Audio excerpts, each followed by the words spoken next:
Ouais. Alors dans cette vidéo, on va parler de Total. Eh oui, Total, la pépite nationale.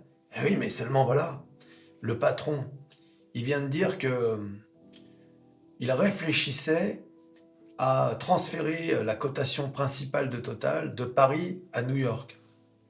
Ah mince. Écoute. Alors on va voir pourquoi, on va voir les détails. Mais d'abord, les graphiques. Le graphique de Total à la bourse, voir un peu où en est cette entreprise. Hein. Regarde. Alors comme vous pouvez le voir, Total, c'est une montée non-stop. Depuis, alors là c'est le Covid, hein, d'accord. Donc là vous pouviez choper du Total pour 20 €. Eh oui les amis. Je ne sais pas si vous imaginez quand même, on est passé de 51 € à 20 € en 3 semaines. Ah oui, le Covid, ça a été le crash de mars 2020, ça a été l'occasion, hein, une occasion d'acheter sur les marchés financiers. Tiens d'ailleurs, dites-moi dans les commentaires qui est rentré sur les marchés ou a renforcé, pour ceux qui étaient déjà sur les marchés financiers, à cette époque-là. Qui a profité en fait du crash du Covid? Eh oui les amis. Aïe aïe aïe. Bon.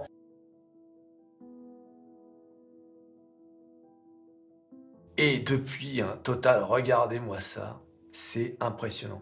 Alors Total quand même a une grosse zone là, hein, une grosse zone qui se situe à environ entre 43 € et 51 €.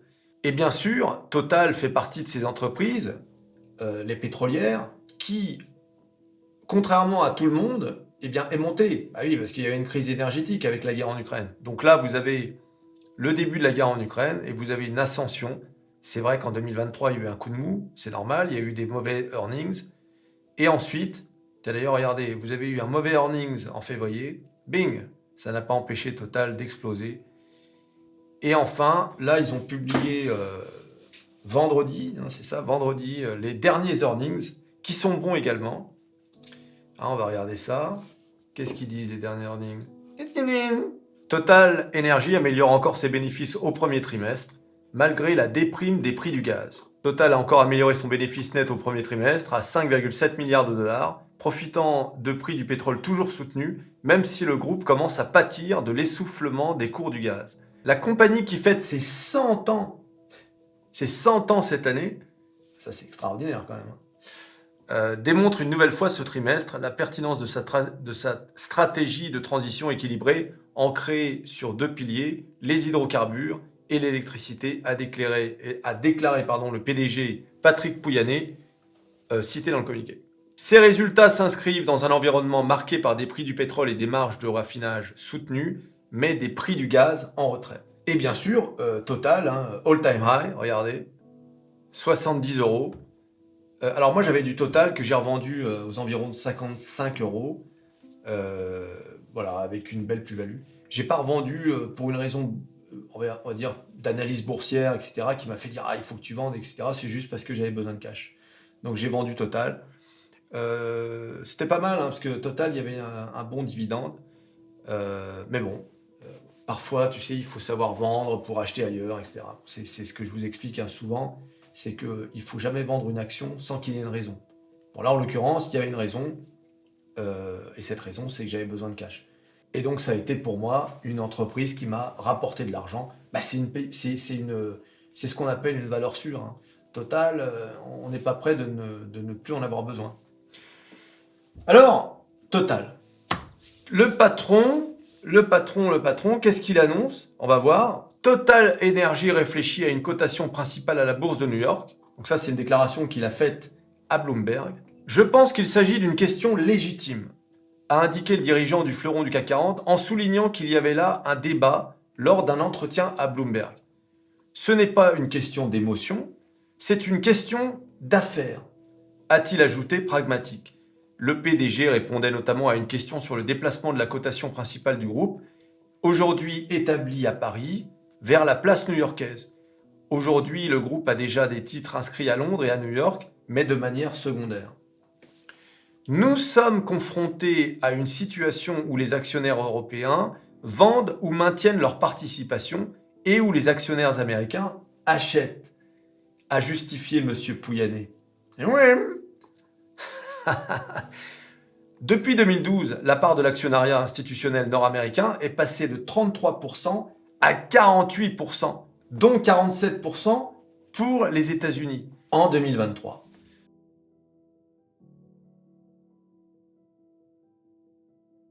Tandis que celle de l'Europe, hors Royaume-Uni, est passée de 45% à 34% sur la même période. Ah, ça fait mal. L'actionnariat institutionnel représente 78% de l'actionnariat total de l'entreprise. Mais rassurez-vous, car l'emplacement du siège social n'est pas remis en question, dit-il, il restera à Paris, a par ailleurs précisé Bloomberg dans son article. A notamment évoqué la frilosité de l'Europe vis-à-vis de sa stratégie, qui consiste à continuer d'investir dans les énergies fossiles pour continuer de rémunérer ses actionnaires et de financer sa transition vers les énergies bas carbone.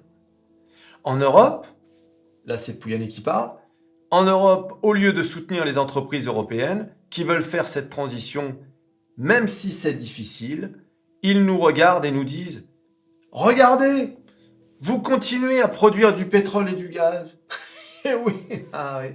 Total l'a toujours assumé en soutenant que la demande d'énergie augmente dans le monde, ben oui, et que les énergies fossiles qui réchauffent les températures de la planète ne peuvent pas être remplacées aussi vite par les énergies propres. Là, c'est pas Pouyanné qui parle, hein, parce qu'il aurait jamais dit « et qui réchauffe ».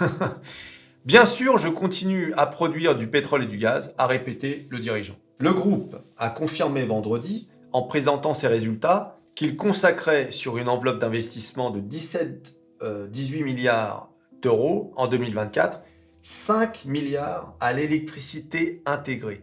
Cette division qui affiche des revenus en hausse de 65% au premier trimestre sur un an, recouvre de l'électricité produite à partir de sources solaires et éoliennes, mais aussi à partir de gaz qui émet du CO2. Et enfin, depuis plusieurs années, le groupe s'est renforcé aux États-Unis, pays du pétrole, à la fois dans le gaz liquéfié américain, dont il est le premier exportateur, et dans les projets de stockage par batterie et d'électricité renouvelable. L'excuse de Pouyanné, pour moi, elle est un peu bidon. Je pense que c'est plus un avertissement envoyé au gouvernement français, parce qu'il faut savoir que Total est constamment attaqué par soit le gouvernement, enfin pas trop le gouvernement, mais surtout les politiciens, les associations, etc. Là, par exemple, demain, il y a une audition sénatoriale à nouveau pour questionner Total, ses agissements, etc.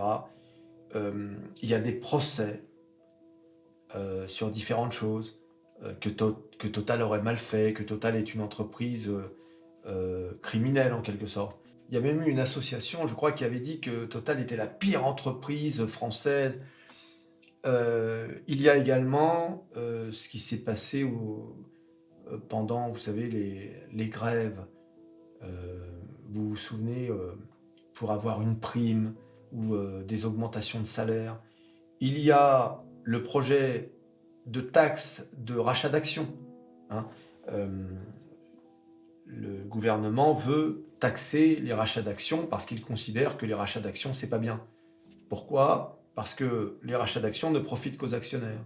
Il préférerait que les entreprises qui pratiquent ça, je crois qu'il y a eu 30 milliards de rachats d'actions là en France récemment, feraient mieux de dépenser leurs bénéfices, non pas dans des rachats d'actions, mais plutôt dans des hausses de salaire ou bien dans des réinvestissements dans l'entreprise.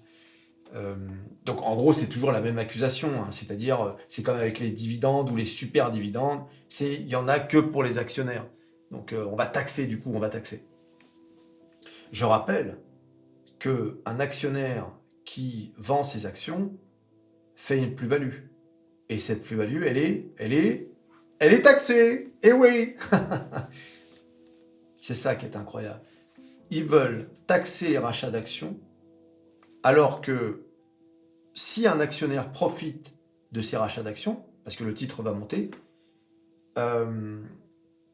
l'actionnaire qui vend ses actions va payer 30% d'impôts. Et donc forcément, il va payer plus que s'il n'y avait pas eu de rachat d'actions. c'est une double taxation. C'est comme la TTF, par exemple. Tu payes en investissant dans une entreprise une taxe financière, et puis tu repayes, en plus tu as les commissions des banques, et tu repayes une taxe quand tu vends tes actions avec une plus-value. C'est taxe sur taxe, en fait. En fait, tout est fait, si vous voulez, pour calmer un peu le peuple, quoi. Le peuple qui nous déteste, hein, je vous le rappelle. Hein. Nous sommes... Les investisseurs à la bourse sont les gens les plus détestés de France. Ouais, c'est comme ça, hein. Cherchez pas. Je crois que derrière, il doit y avoir peut-être les banquiers, les propriétaires. Bon, peu importe. En tout cas, on est détestés, c'est comme ça. On est vraiment comme des charognards, quoi. D'ailleurs, c'est pas fou. Nous sommes des charognards. J'ai toujours dit, hein, nous sommes des charognards. On est là, bon, nous, on est là pour ramasser les miettes. Hein. Oui, oui. C'est pas toi et ton portefeuille qui va influencer le marché. Ah, tu t'es pris pour un market maker. J'espère que je t'ai pas fait de peine en disant ça. Voilà. Donc moi, je crois que c'est plutôt un coup de bluff, c'est un coup de pression au gouvernement français face à toutes ces attaques de partout sur Total. Alors, attention, un coup de bluff, mais qui peut devenir réalité. Il suffirait pas de grand-chose. Hein. Après tout, il a raison dans le fait que les actionnaires sont américains en majorité.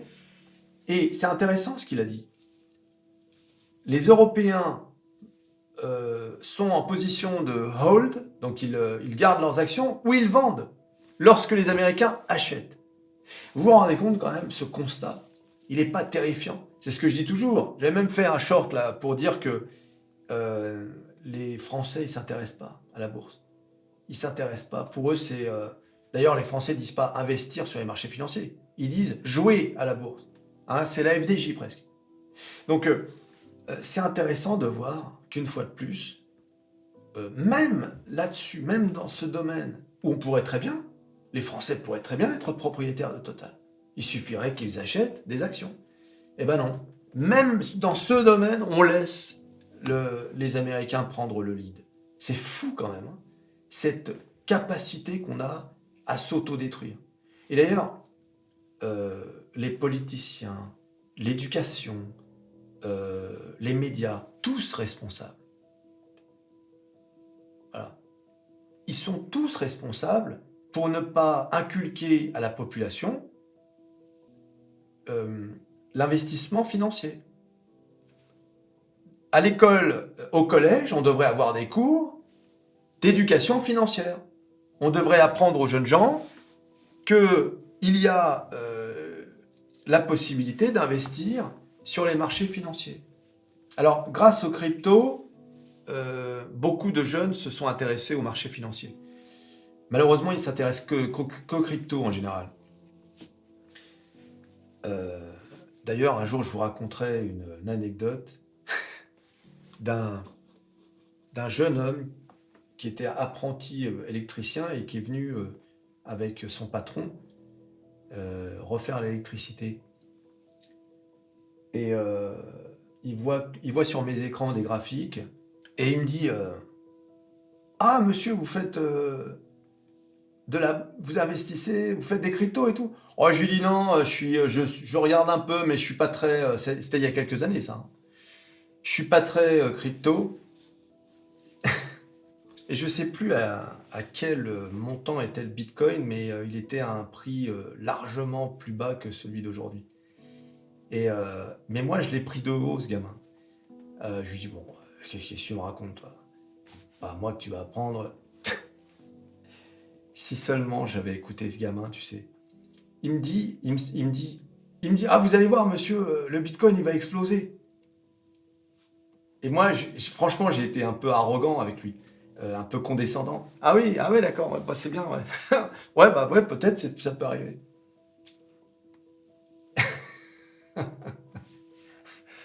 Je te dis, le Bitcoin, à cette époque-là, il devait être...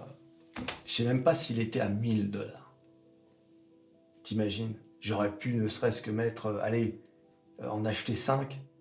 Tu vois? T'imagines aujourd'hui? Voilà, bon, en tout cas, j'espère que ce gamin, il a investi... dans le Bitcoin à cette époque-là. Aujourd'hui, il doit avoir beaucoup d'argent.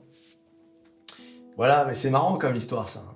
Comme quoi, et depuis ce jour-là, même un clochard que je croiserais dans la rue et qui me dirait « Ah, tu devrais investir sur... comment ça s'appelle hein, oh, j'ai oublié, attends. Ah oui, Athos. C'est ça, ouais. Et ben même lui, je vais l'écouter. Et oui, les amis. Voilà, bon, pour être total, on verra un peu la réaction de Bruno Le Maire. Ah, il a dit qu'il allait tout faire pour garder Total en France, etc. Bon, on verra bien. On en reparlera de ça. C'est intéressant. En parlant d'Athos, Bruno Le Maire, justement, toujours le même. Hein, le Bruno, tu sais, bah, Bruno Le Maire. Mais si l'homme qui met des économies à genoux. Et oui, Bruno Le Maire a dit qu'il allait lundi, là, donc demain, proposer de racheter la partie stratégique d'Athos. Je vais faire une vidéo rien que là-dessus, en vous montrant une vidéo que j'ai faite l'année dernière, où je vous disais précisément cela. Que Bruno Le Maire allait arriver, enfin, je ne sais pas si je dis ça comme ça, mais... Et ils allaient racheter ce qui les intéresse d'Athos pour quelques cacahuètes. C'est fou quand même. C'est incroyable. Tout était écrit à l'avance. Tout était écrit. Orpea numéro 2. C'est fou, hein. Bah ouais, mais c'est comme ça, qu'est-ce que tu veux. C'est pour ça, quand on comprend Pouyanné, on le comprend. Et on comprend aussi ceux qui veulent plus mettre un copec sur les boîtes françaises. Voilà, parce que tu sais pas ce qui peut arriver, c'est terrible. Voilà, alors pour Total, ah oui, j'ai oublié de dire, concernant le PEA, en fait, le PEA concerne les entreprises dont la résidence fiscale est dans l'Union européenne. Après, il faudra voir si tout ça est du bluff, si ça arrive.